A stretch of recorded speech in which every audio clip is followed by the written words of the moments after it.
Welcome to Talks with Insightful Pages, where we dive deep into books that challenge and inspire us to think differently about life, money, and success. I'm Alex, your host. Today, I have the pleasure of speaking with Jamie, a financial expert who's here to unpack one of the most talked about books in finance, The Psychology of Money by Morgan Housel. Thanks for joining us, Jamie. Thanks, Alex. I'm really excited to share what makes this book so special and discuss some of the powerful, real-life stories that show us how our emotions and experiences shape our relationship with money.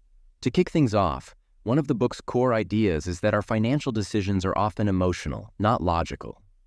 Jamie, could you share a story from the book that captures this? Absolutely. Housel shares the story of Ronald Red, a janitor who lived frugally. When he passed away, it shocked everyone to learn he'd left behind $8 million. How did he do it? He invested modestly over time, letting his money grow with patience. Wow, a janitor with $8 million?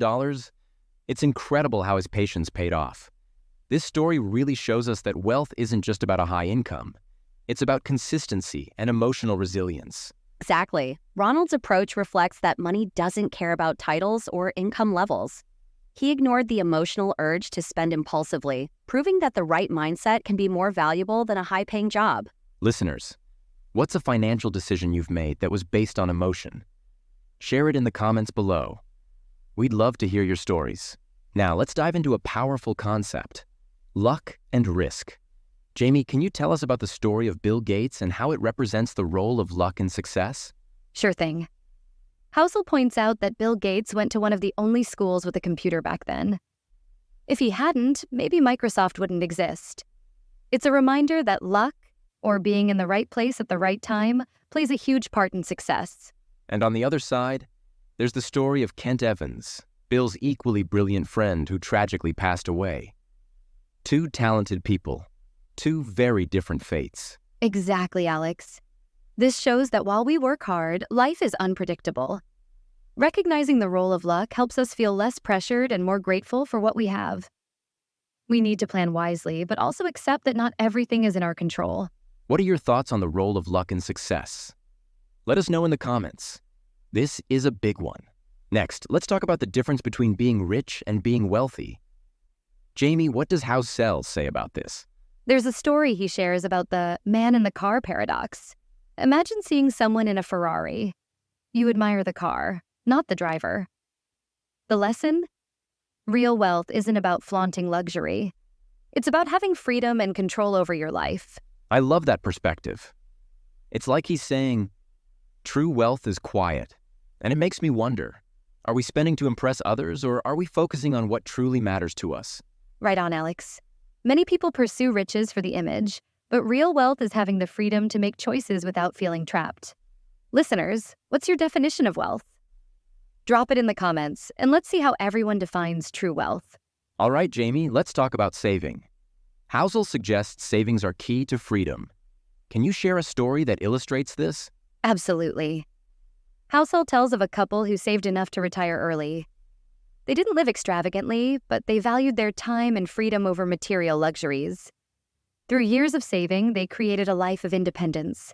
Absolutely. Housel tells of a couple who saved enough to retire early. They didn't live extravagantly, but they valued their time and freedom over material luxuries. Through years of saving, they created a life of independence. Exactly.